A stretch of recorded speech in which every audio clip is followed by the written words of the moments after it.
Greetings. Salutations de sa proximité, Amérique. Nous sommes une extension de la grâce de Revive Nation, de la nation de l'Amérique.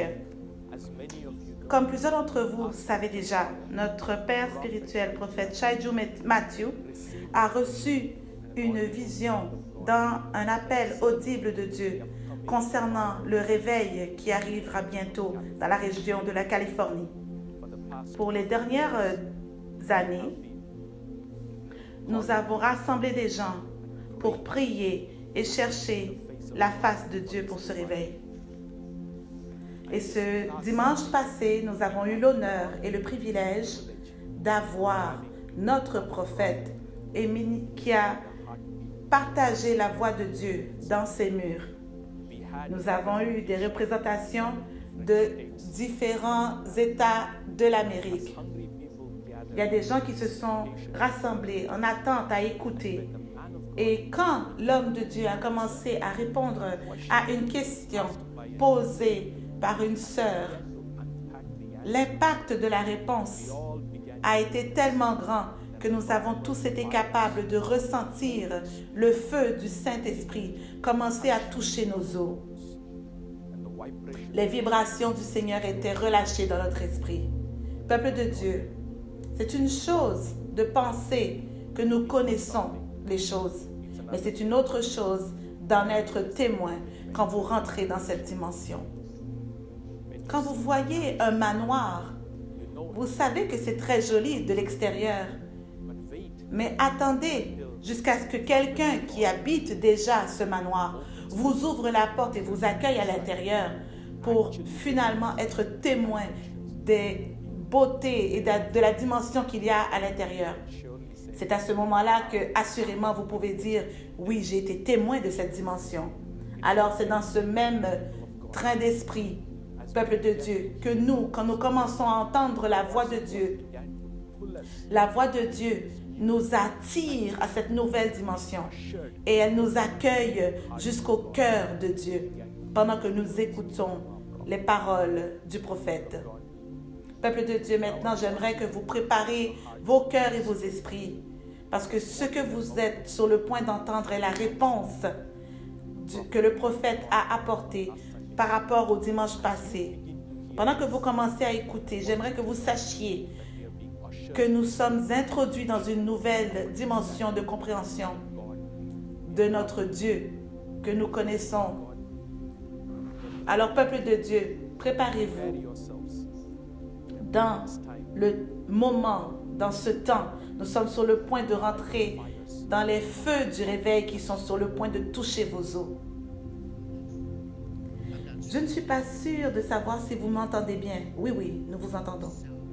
Ok, donc, j'aimerais, s'il vous plaît, si vous pouviez parler de toute chose qui a un lien avec la révérence et la crainte de Dieu.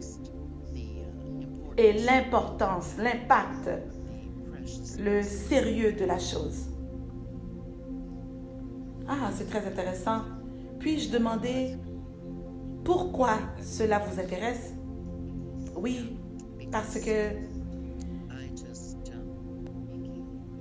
je me suis rendu compte que j'ai échoué à me placer dans cette position jusqu'à tout récemment. Et j'ai vraiment soif de connaître plus et de m'assurer que ma vie est soutenue dans cet endroit si précieux afin de ne jamais oublier d'avoir la révérence de Dieu et sa crainte. Parce que je crois que quelquefois, j'envoie tout derrière moi comme dans un wagon et je tire le train, la locomotive et je continue sans... Voilà pourquoi. Ok. Habituellement, je verse des larmes au milieu du service, mais là, vous me faites déjà verser des larmes. J'aime vraiment cette question et je crois que ça va bénir beaucoup de gens. Ce qui est intéressant, c'est que ce matin même, pendant que je méditais, le Seigneur m'a donné des informations à ce sujet, des informations additionnelles sur la crainte de Dieu.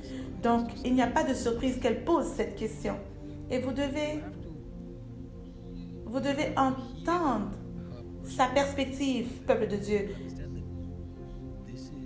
Comprendre que c'est aussi un reflet de l'Église de l'Amérique. Vous savez, je n'aime pas devenir super saint au point qu'on n'a plus de compassion pour les gens. Je me souviens que peut-être il y a 3 décennies ou 2 décennies de cela, j'étais très jeune dans le Seigneur, très zélé pour le Seigneur. Et il y avait cet homme de Dieu qui faisait certaines choses. Et j'étais vraiment fâchée de sa façon de faire parce que j'étais zélée pour Dieu et je le jugeais. Et j'ai entendu le Saint-Esprit me dire, Shaidu, si je retire ma main de toi, tu feras des choses même pires que ce qu'il a fait. Oh.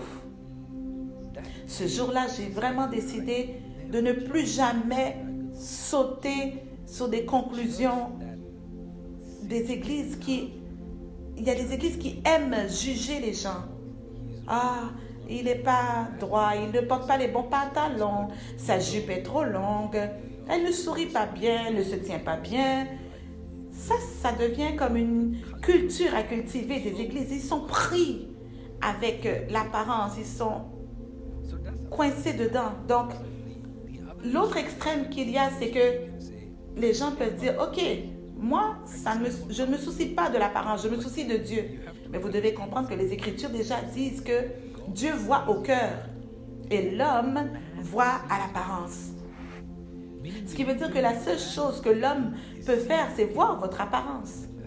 Donc, à moins que vous allez vivre dans un monde où il n'y a aucun d'être humain, vous ne pouvez pas vous soucier des apparences. Voilà pourquoi les Écritures disent « Fuyez de l'apparence du mal ». C'est très intéressant que la version a dilué le mot « apparence ». Mais si vous allez dans la version de King James, on parle de l'apparence proche. Parce que la plupart des gens autour de vous ne verront peut-être jamais Jésus. Le seul Jésus qu'ils vont voir, c'est vous. Donc, j'amène son contexte ici. J'amène le contexte de sa question. Donc, vous ne voulez pas être le Jésus qui condamne avec des pierres, qui lance avec des pierres, comme ceux qui l'ont fait. Voilà pourquoi il a dit que celui qui n'a jamais péché lance la première pierre. Donc, pour une longue période de temps, la chrétienté américaine avait l'air très religieuse. Alors, Dieu a amené une nouvelle génération de gens qui aiment beaucoup Jésus, qui l'aiment, qui l'apprécient, et qui ont commencé à parler de la grâce. La grâce, la grâce. On doit démontrer de la grâce, démontrer de la grâce. C'était très intéressant au début. Et lentement, mais sûrement, cette théologie de grâce a commencé à devenir comme une pente glissante. Et on a regardé comment de très bons pasteurs maintenant sont allés jusqu'à cette localisation de parler de l'enfer lui-même. Ils commenceraient à dire que l'enfer est une métaphore. Et vous pouvez seulement regarder étonné en disant, mais qu'est-ce qui se passe? Une église qui a commencé si bien, mais qui s'étire tellement sur une théologie que maintenant, ça commence à faire pencher le bateau et l'eau commence à envahir. Donc voilà pourquoi cette question est si importante. Et je vous dis que je crois au Dieu qui m'a envoyé vers vous aujourd'hui, afin qu'il n'y ait aucune question accidentelle. Toute question sera dirigée par le Seigneur, même sans que vous le sachiez. Donc, nous devons comprendre que peu importe la théologie qui nous donne tellement de liberté et qui ne qui n'a pas de limite claire, automatiquement ne vient pas du Seigneur, définitivement. Je vais vous expliquer pourquoi. Simplement parce que même dans le jardin d'Éden, vous verrez que il y avait des limites à ne pas franchir. Il y avait un arbre qu'il ne fallait pas toucher. Il y avait encore un endroit, comme une barrière, où Adam et Ève pouvaient être jetés hors de. Et l'ange, avec des épées, qui gardait cet endroit afin qu'il n'entre pas. Donc même dans le jardin d'Éden, il y avait des limites. Donc, voilà comment je l'interprète. Vous ne pouvez être un oiseau et dire « Ah, j'ai tellement besoin de liberté, j'ai tellement besoin d'être libre que maintenant cet oiseau libre veut plus de liberté et ne plus avoir de limites et maintenant commence même à plonger dans l'eau profonde. » Qu'est-ce qui va arriver? C'est que vous allez voir cet oiseau qui avait toute la liberté commencer à se noyer dans l'eau. Parce qu'avec toute sa liberté, il avait quand même des limites. Tout comme le poisson qui est dans l'eau, qui se dit « Pourquoi dois-je rester dans cette eau? J'ai besoin de liberté, j'ai besoin de goûter à autre chose, d'aller sur la terre si j'en ai envie. » Oui, bien sûr, mais cette limite prescrite par ton Créateur, c'est pas parce qu'il te déteste, c'est parce que c'est pour ton bien, pour ta protection. Donc, dans cette compréhension, c'est très important, enfants de Dieu, que quand vous parlez de grâce et de liberté, ce n'est pas sans limite, ce n'est pas sans contrainte. Oui, ceux qui sont en Christ, vous êtes libres, il n'y a aucune condamnation. Mais malgré tout cela, vous devez comprendre ce verset très très bien, parce que c'est un verset que quelquefois les gens utilisent trop facilement. Quand vous dites « en Dieu, il n'y a aucune condamnation en Christ », ce verset peut être utilisé pour dire « ok, maintenant que vous êtes sauvés, peu importe ce que vous faites, vous pouvez vous en tirer. » Non, non, non, ça c'est l'extrême explication. En Christ, il n'y a aucune condamnation. Je vais faire attention quand je dis cela, parce que je ne veux pas venir décourager ou dire comment je vais vivre une vie qui est en dehors du péché.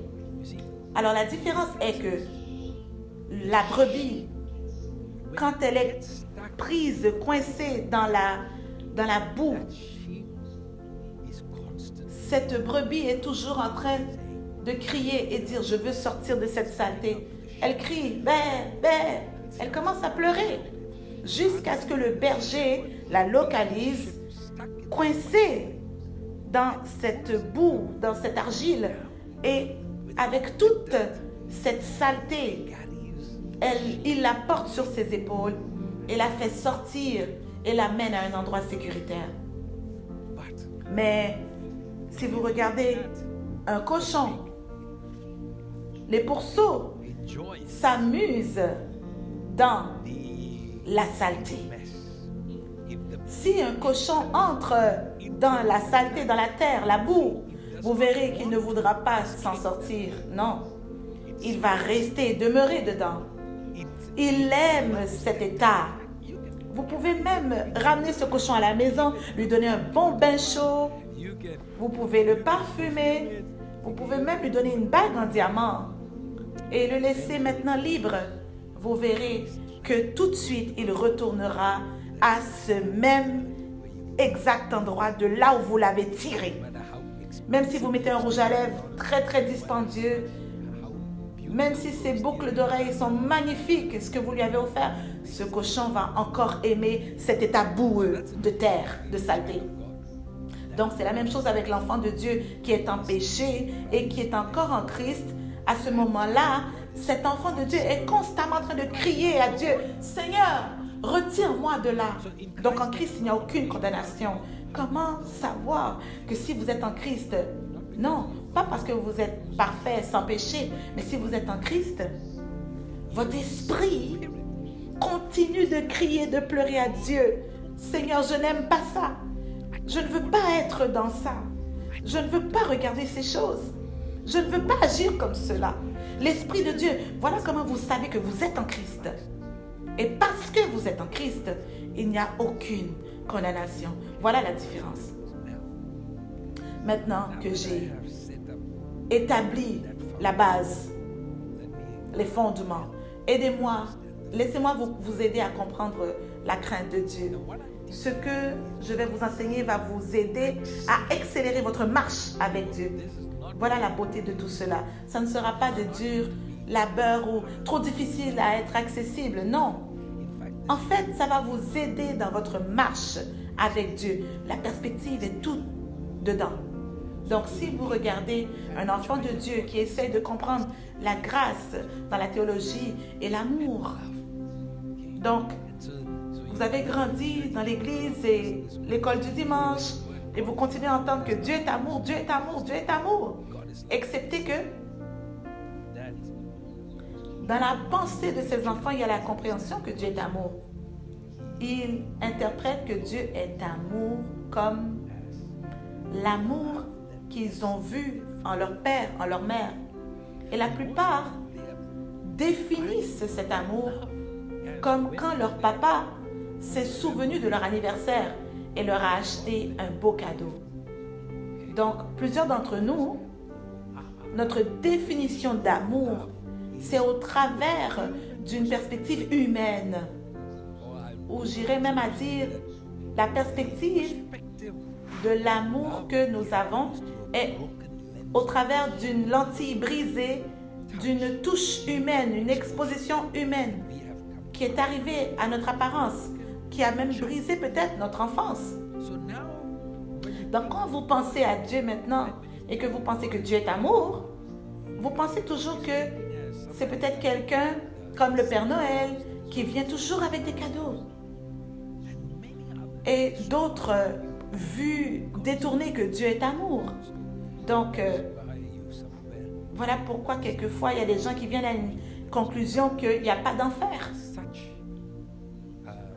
Et c'est mensonge de l'ennemi. Donc, si vous voulez vraiment comprendre que Dieu est amour, comment expliquer que Dieu est amour et imaginer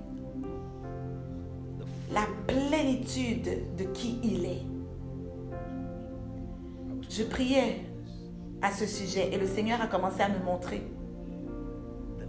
que l'amour de Dieu est pur.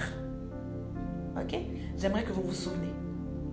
Dieu est amour et l'amour de Dieu est la pureté. La pureté, pure, c'est égal à la sainteté. Dieu est amour et nous voyons que Dieu, l'amour de Dieu est pur et la pureté de Dieu veut dire la perfection de Dieu. La perfection est la sainteté, non adultérée, la version de qui il est réellement.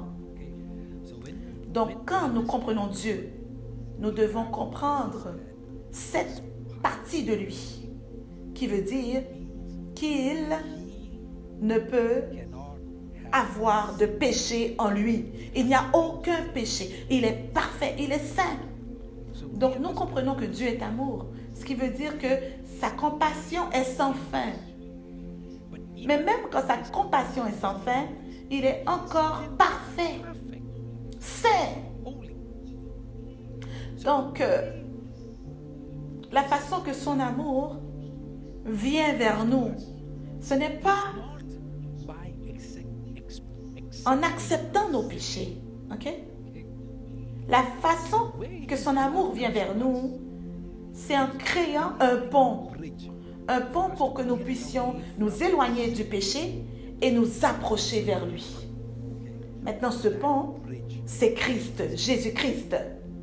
Encore une fois, Dieu qui est amour est aussi saint. Il est aussi parfait. La façon qu'il peut demeurer saint et rempli d'amour n'est pas en quittant sa sainteté et devenant compromis et s'ajustant avec nos péchés. Non. La façon qu'il fait, c'est qu'il a permis à Jésus de mourir pour nous, pour qu'il devienne le pont. Donc, quiconque croit en lui peut traverser et rentrer dans la sainteté qui est en lui. Maintenant, cette sainteté vient sur nous au travers du sang de Jésus qui a été versé pour nous. Ok, laissons ça maintenant de côté. Maintenant, allons vers Jésus. Quand Jésus est venu, nous avons maintenant accès au Père. Maintenant, ce même Jésus, il se tient et dit un instant, je suis en train de partir. Au fait, le fait que je reste ici ne sera pas dans votre avantage. Ce qui veut dire que si Jésus était resté, ça aurait été un désavantage. Donc, qu'est-ce que Jésus dit? Il dit, je pars pour que je puisse t'envoyer une aide, un consolateur. Son nom est le Saint-Esprit. OK? Et là, il va dire, attention, Saint-Esprit, il ne faut pas l'attrister. Parce que le péché contre le Saint-Esprit n'est pas pardonné. OK? Donc,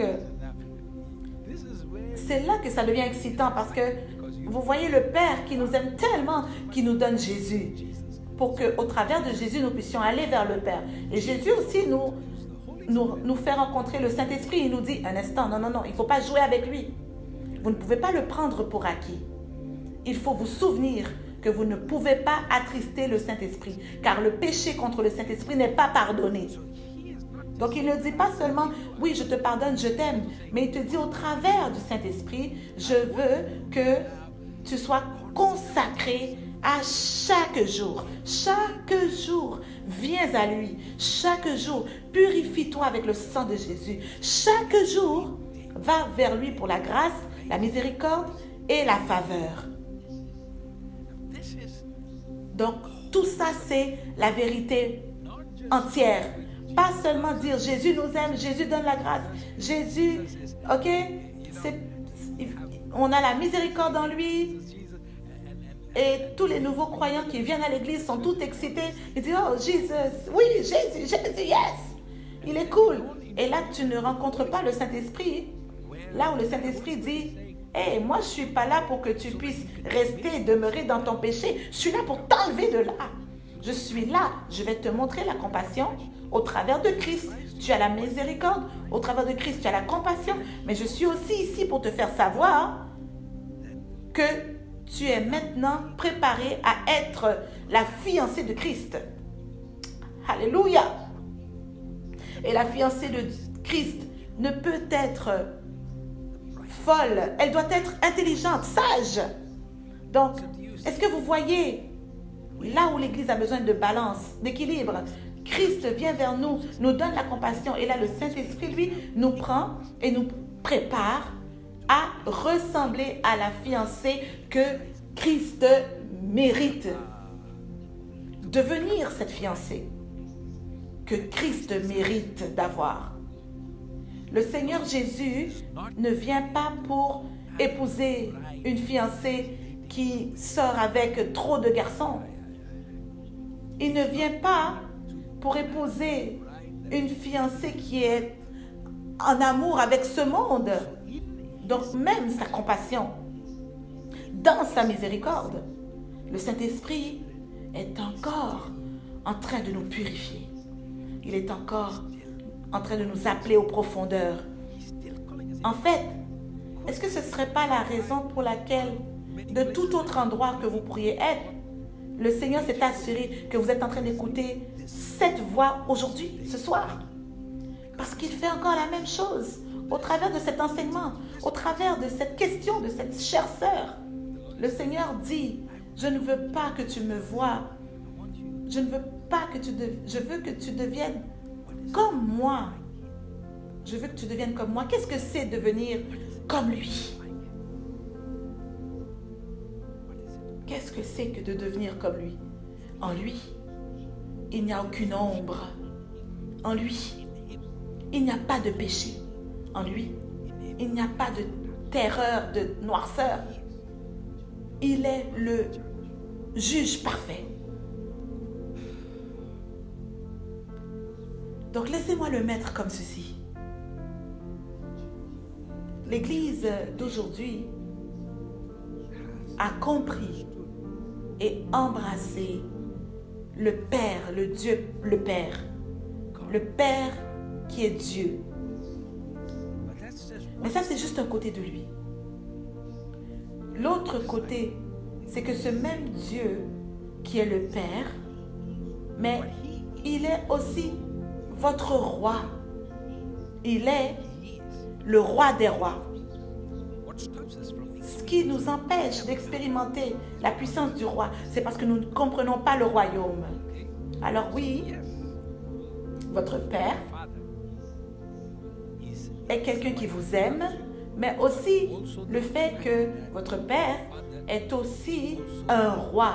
Donc, en termes d'accès, vous avez l'accès parce qu'il est votre Père.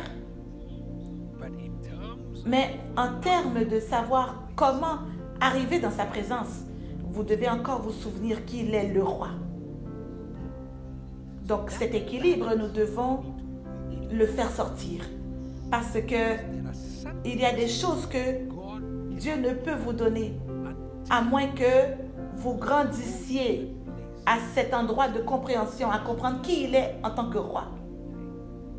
Par exemple, laissez-moi essayer de vous le décortiquer. Imaginez que si moi j'étais, par exemple, un roi et que j'ai un royaume, ok? Et j'ai mon fils, et il a 4 ans, 5 ans maintenant. Imaginez que il vient vers moi et me dit, papa, j'aimerais moi aussi régner. Le Père en moi dirait, oui mon fils, tu régneras. Je veux que tu règnes. En fait, tout ce que j'ai t'appartient. Mais aussi, en même temps, je dois me souvenir que je ne peux lui donner tout cela parce qu'il n'est pas prêt pour cela. Il n'a pas assez grandi pour arriver à ce point. Il n'est pas encore arrivé à sa pleine maturité. Et qu'il puisse gouverner la terre. Juste parce que je suis son père, si je vais lui accorder cela, je vais probablement le détruire. Donc je ne peux lui donner. Oui, je suis son père, mais je suis aussi un roi. Donc en tant que roi, je dois l'envoyer à des écoles, à des endroits pour l'entraîner dans les matières de guerre, dans l'économie, l'enseigner comment gérer, comment diriger, comment il doit gérer ses sujets. Tout cela doit être enseigné. Donc imaginez que cet enfant, ce fils, dit non, moi je ne veux pas faire tout ça, je ne veux pas être entraîné. Je veux seulement que tu me donnes ce royaume. Ah, vous ne comprenez pas à ce point-là. Le roi regarde et dit, il est mon fils, mais je dois l'épargner. Ma justice demande que je dois l'épargner. Il doit comprendre que oui, je suis son père, mais il y a des choses qui ne vont pas automatiquement vers lui. Il doit être entraîné pour recevoir. Voilà pourquoi l'apôtre Paul en parle. Il dit comme étant un fils. Quand il n'est pas mature, il est tout comme un esclave. Il est égal à un esclave. Voilà ce qu'il dit. Parce qu'il n'est toujours pas entraîné dans les façons. Il doit y avoir un entraînement. Donc l'entraînement de Dieu, c'est ça que nous devons comprendre, qui va ouvrir les portes pour nous, qui ouvre les choses pour nous. Le Père de Dieu a apporté la compassion pour nous. Le Père, Dieu le Père, il nous a apporté l'amour. Mais nous devons commencer à comprendre que le roi qu'il est, nous devons comprendre que oui, il est mon papa, mais aussi, il est le roi.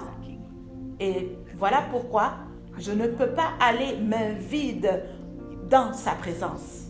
Vous voyez? Parce que si vous connaissez seulement le côté papa de Dieu, vous allez dire, ah non, moi ça ne me dérange pas, il va comprendre. Hein? Non, non, non. Mais il est aussi le roi. Voilà pourquoi il a écrit ses lois. ses commandements. Il voulait que vous les sachiez. Il a écrit dans Deutéronome, il a dit, aucun homme ne viendra dans ma présence avec les mains vides. Ça, ce n'est pas une déclaration d'un père, c'est la déclaration d'un roi. Il n'a pas peur d'expliquer que j'ai certaines attentes de la part de mon peuple. Voilà pourquoi Dieu n'était pas gêné de dire, ok, 10%, apportez-les-moi dans ma maison, mettez-les à part. Il a une attente au sujet de l'argent qu'il vous a béni avec, qu'il vous a donné. Voilà le côté roi de Dieu. Donc l'Église aujourd'hui, nous connaissons le côté papa de Dieu, mais connaissons-nous les attentes du roi? Connaissant les deux côtés de Dieu, oui, il est le créateur et aussi, il est le juge. C'est ce qui permet à Dieu, le Dieu qui a créé ces cieux et cette terre, un jour, il les a créés. Un jour aussi, cette terre passera. Elle s'évanouira comme une fleur. Comment cela peut se passer? Comment cette terre peut être complètement détruite? Un jour, toute cette terre sera détruite. Comment cela est possible? Parce qu'il est le Créateur et l'Église. Et il est capable de regarder et de dire, voilà pourquoi j'ai créé la terre. Et la terre n'est pas encore arrivée à cette attente. La première fois, il a jugé la terre avec de l'eau. Et après, il a envoyé l'arc-en-ciel et il a dit, plus jamais je vais détruire la terre avec l'eau encore. Donc là, la prochaine fois, quand il jugera la terre qu'il a créée, il jugera avec le feu. Alors, comment le Dieu qui a créé peut détruire des choses avec le feu? Parce qu'il est un juge parfait. Donc nous savons que le côté créateur de Dieu, mais connaissons-nous le côté juge qu'il est? Constamment, il continue de juger. Tout dans le royaume, il le pèse, il prend le poids. Il juge. Oui. Vous savez, laissez-moi conclure avec ceci. Parce que c'est une très belle question. Peuple de Dieu, le Seigneur Jésus, parlant, dit que plusieurs, beaucoup même, il parle de la fin des temps. Il dit que plusieurs d'entre eux, leur foi se refroidira. Et ça, c'est une déclaration qui fait très mal. Donc, ce qui veut dire, quand on entend plusieurs, on sait que c'est la majorité. Beaucoup, oui. Un peu, c'est la minorité. Quelques-uns, c'est parsemé. Mais Jésus dit, plusieurs, leur foi se refroidira. Cela devrait nous troubler. Parce que il y a quelque chose qui s'est passé avec leur base, leur fondation au sujet du Dieu qu'ils connaissent, qui a permis que Jésus maintenant dit prophétiquement, ça, ce n'est pas, c'est pas comme si on dit qu'il y a des chances que non, aucune des prophéties de Jésus a manqué. Donc, c'est assuré que le plus que nous nous approchons à la fin des temps, que la majorité des chrétiens vont arrêter d'être des chrétiens. Pensez-y. Est-ce que ça ne devrait pas nous rendre un peu inquiets? Plusieurs renieront le Seigneur. Plusieurs vont s'éloigner de la foi. Plusieurs. Comment est-ce que cela peut être possible? Parce qu'il y a quelque part, peuple de Dieu, leur fondement, leur base et leur connaissance du Seigneur a été faible. Il y a quelque part où ils ont pris ce Jésus pour acquis. Ils avaient cette chose à dire, ah, Jésus est amour, Jésus est amour. Et le plus petit virus qui est arrivé sur eux, ils ont commencé à douter de son amour. Les plus petits problèmes qui sont arrivés, ils étaient prêts à le renier. Ah, je vous dis, la crainte de Dieu, c'est ça qui va garder notre foi afin qu'on ne le rejette pas. C'est la crainte de Dieu, la révérence de qui il est. Que lorsque la persécution va venir, elle n'est pas loin. Que à cause que nous craignons Dieu, nous resterons et demeurerons fidèles. Nous ne serons pas ébranlés. Nous serons enracinés. Ceux qui connaissent seulement un seul côté de Dieu, la plus petite tribulation viendra. On sera trop près à le renier.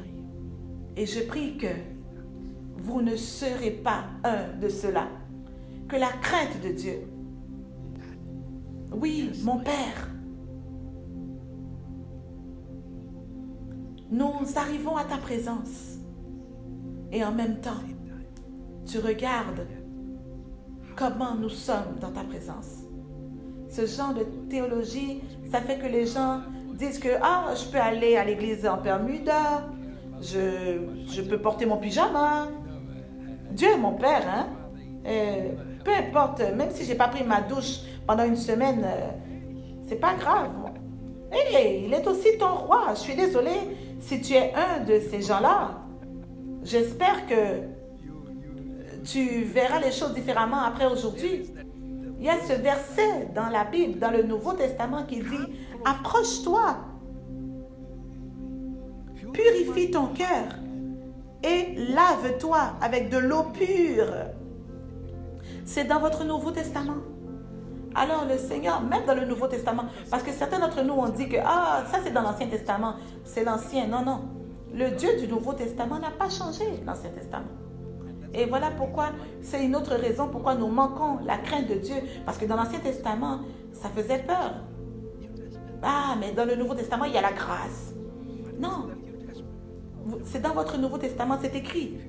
Si vous ne me croyez pas, le prophète Chétan peut probablement le dire, de se laver avec de l'eau pure.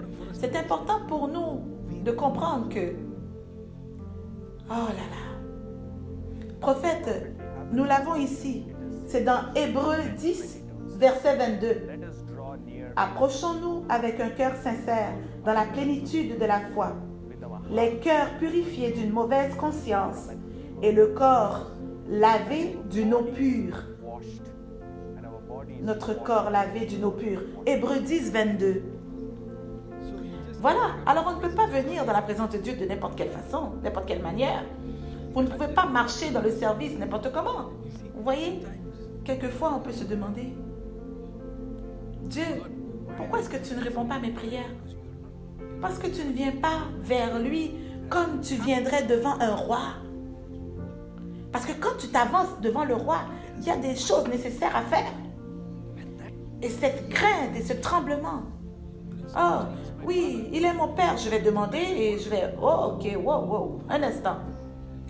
On ne peut pas effrayer Dieu à répondre à nos prières, le forcer.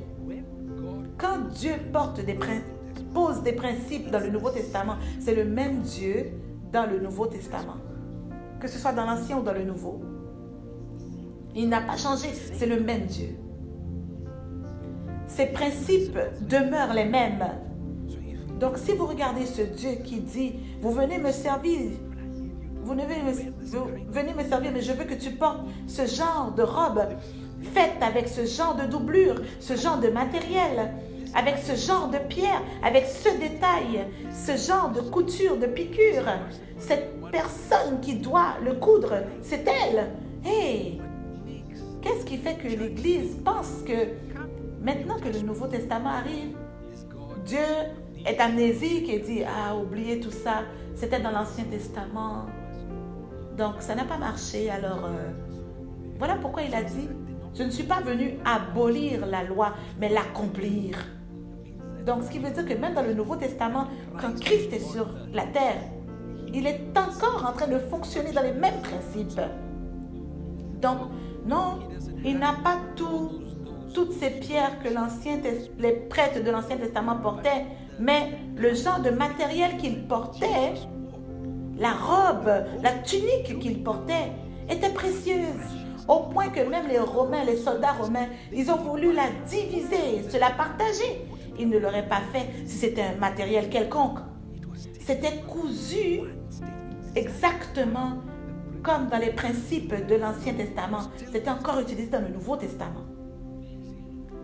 Beaucoup de principes, on peut voir encore et encore. Tous Dans l'Ancien Testament, c'est au sujet du sacrifice. Dans le Nouveau Testament, Jésus a dit, je vais être le meilleur sacrifice. Ce qui veut dire qu'il ne va pas donner 10%. Non, il va donner 100%. OK? Donc, si seulement... est-ce que je vous donne trop d'informations? Est-ce que je devrais arrêter? Êtes-vous avec moi? Vous m'avez demandé une trop bonne question, ma soeur. Je vais aller toute la nuit avec ce sujet. Donc, si seulement... OK, je vais dire quelque chose, s'il vous plaît. S'il vous plaît, ne soyez pas fâchés avec moi, OK?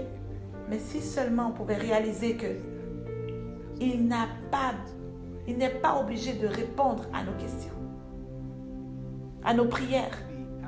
Si seulement on avait la crainte de Dieu, que toutes les offrandes ne sont pas toutes acceptées à Dieu, envers Dieu, on ferait attention à ce qu'on lui amène. Et c'est cette partie où Satan s'est arrangé pour faire que les gens prennent Dieu pour acquis dans les églises d'aujourd'hui. Et là, on ne pense plus, on peut agir de n'importe quelle façon, chanter de n'importe quelle façon, louer de n'importe quelle façon. Et là, on s'attend que Dieu va l'accepter. Non, il n'est pas obligé. Voilà ce qui fait de lui Dieu. Ce qui le fait Dieu, c'est que il a le droit de rejeter votre offrande et encore demeurer Dieu. Ce qui veut dire qu'on ne doit pas aller à l'église et adorer de n'importe quelle façon. Ce qui veut dire qu'on ne peut pas acclamer de n'importe quelle façon parce que cette acclamation, il peut la rejeter. Je devrais arrêter. Je devrais arrêter. Certains d'entre vous, vous me voyez pour la première fois et je ne devrais pas vous effrayer trop au jour 1. Mais j'espère que non, ceci ne fait pas peur. Ça fait du bien, c'est très bon. OK, mais j'espère que tout ça va toucher votre amour et votre respect pour Dieu. Parce que j'ai expérimenté ce Dieu, ce Seigneur. Et j'ai fait trop d'erreurs. Je ne suis pas arrivée à toute cette compréhension du jour au lendemain. J'ai eu des décennies de ne pas connaître ce Dieu. Et j'ai commencé à prêcher à l'âge de 7 ans. Donc quand je vous dis des décennies, je le pense vraiment. J'ai commencé à voyager pour servir le Seigneur, j'avais 11 ans. J'ai commencé à écrire mon premier livre, je n'avais que 14 ans. Donc, vous pouvez comprendre toute la quantité d'exposition que j'ai eue devant ce Dieu et j'ai attendu, j'ai expérimenté le Dieu que ma mère m'a enseigné, le Dieu que mon assemblée m'a enseigné. J'ai expérimenté, j'ai eu mes moments de rébellion, mes moments d'être un adolescent. Je suis passée au travers de tout cela et je me suis dit que si je dois croire en quelque chose, qu'est-ce que c'est? Et là, l'exposition à toutes ces évangiles mignonnes et le confort qu'elles amènent, que je n'ai pas besoin de vraiment tout relâcher dans ma vie, que je peux peut-être m'accrocher encore à des petites choses. Et je suis encore aimée de Dieu. Et après, je me suis demandé, est-ce que c'est réellement ce que je veux? Non. Non. Je veux ce Dieu dans sa plénitude. Je ne sais pas pour vous, peuple de Dieu, mais moi, je veux tout de Dieu. Je ne veux pas marcher avec Dieu aux cieux seulement. Je veux marcher avec Dieu sur la terre. Et pour cela, nous devons comprendre toutes les facettes de Dieu. C'est ça qui va nous donner la force de nous éloigner du péché qui est si agréable, qui est si tentant. C'est ça qui va nous donner la force de nous relever de là où nous sommes tombés. Le secret de l'homme qui se tient toujours, ce n'est pas qu'il n'est jamais tombé, mais il a appris à se relever très vite de là où il est tombé. Donc si vous voyez quelqu'un qui se tient debout, ce n'est pas qu'ils ne sont jamais tombés, c'est parce qu'ils ont appris à avoir la crainte de Dieu. apprendre et dire, ah, je me souviens que Catherine Kuhlman, elle avait dit que, c'était dit qu'elle elle avait fait tellement de miracles et de prodiges au travers de Christ, beaucoup plus que les 12 disciples rassemblés. Il y avait plus de prodiges et de miracles enregistrés avec Catherine Kuhlman que tous les apôtres rassemblés ensemble. Est-ce que ça, c'est pas tout un témoignage? Imaginez cela. Donc cette femme, au cœur de son ministère, elle est tombée dans le péché. Elle est tombée en amour avec un homme marié. Et elle était prête même à s'en aller, à s'enfuir avec cet homme, à le suivre. Et là, le Saint-Esprit a commencé à lutter avec son cœur. Dieu merci, le Saint-Esprit a gagné. Un jour, elle s'est tenue à un cul-de-sac et elle a dit au revoir à cet homme. Cet homme qu'elle avait vraiment aimé profondément. Elle a dit non, je dois le laisser partir parce que je suis en train de paraphraser ce qu'elle a dit, sa déclaration. Elle a dit, je sais l'endroit et le moment où je fus morte. C'était une route sans suite. C'était comme un endroit qui était écrit point mort. Et elle a mis tous ses bagages par terre et elle s'est remise à Dieu, elle s'est soumise à Dieu. Et elle a dit, Dieu, je te choisis. Je te demande pardon. C'est ça la crainte de Dieu. Oui, Dieu pardonne, mais je ne cherche pas son pardon. Je cherche sa faveur.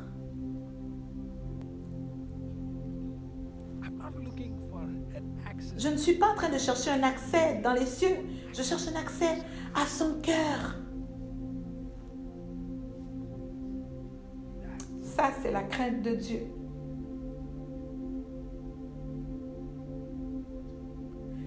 C'est ce que nous avons besoin. Ça, c'est le premier amour. Donc le Seigneur n'était pas intéressé à eux qui l'aiment.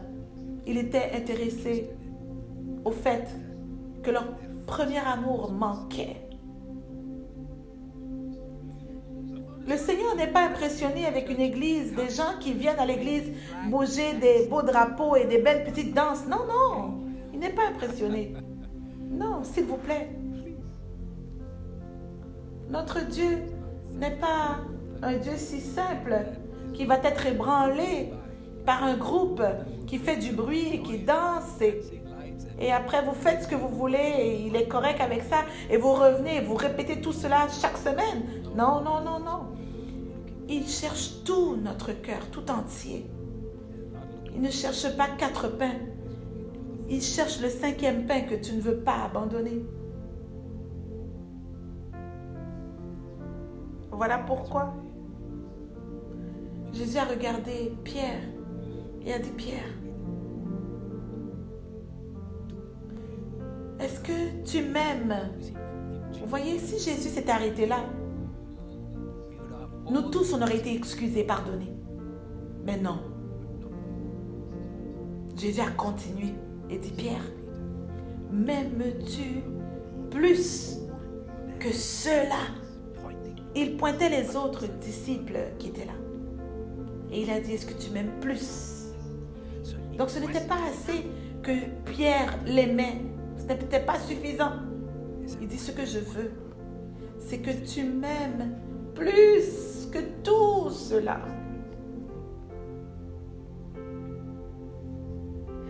Ce qui veut dire que vous devez dépasser votre sainteté, dépasser votre consécration, dépasser votre adoration.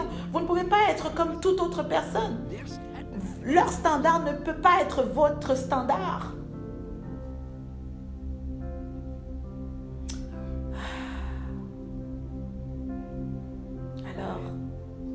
le Seigneur vous donnera sa proximité, de se rapprocher de vous. Je prie que vous garderez cette parole proche de votre cœur. Je prie que vous allez poursuivre et rechercher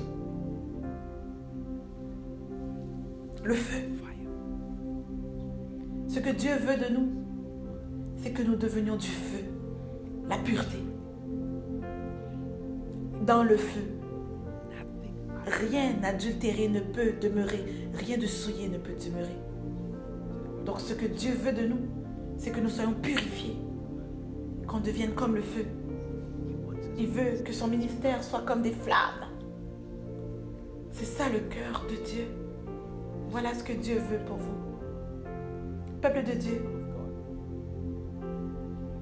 après avoir entendu une parole comme celle-ci, nous ne pouvons pas retourner en arrière à notre ancienne compréhension. Avant de dire quoi que ce soit de plus, je dois dire que depuis que nous avons reçu cette parole, nous avons ressenti le feu de Dieu dans nos os. La Bible dit que le Seigneur nous baptisera de Saint-Esprit et de feu. Pendant que le prophète de Dieu est en train d'apporter la parole, il dit que ces ministres doivent être comme du feu, le ministère, le peuple de Dieu dans cette compréhension, avec cette révélation, avec cette information imposée dans notre esprit, nous ne pouvons plus retourner en arrière. C'est notre moment avec Dieu. À partir d'ici, nous devons aller là où Dieu nous accueille et nous invite. Pendant que nous commençons à aller à cet endroit, cette parole que notre prophète a prononcée sera un réveil dans notre esprit. Et elle va nous placer pour le baptême du Saint-Esprit et du feu qui va nous rendre des ministres de flammes de feu. Peuple de Dieu, pendant que vous commencez à adorer maintenant, que le Seigneur Dieu vous rencontre chacun de vous, comme notre Père spirituel a dit. Sa proximité est notre bonheur. Si nous avons besoin de la proximité de Dieu, dans l'heure que nous vivons maintenant, dans cette heure que nous vivons, adorons le Seigneur.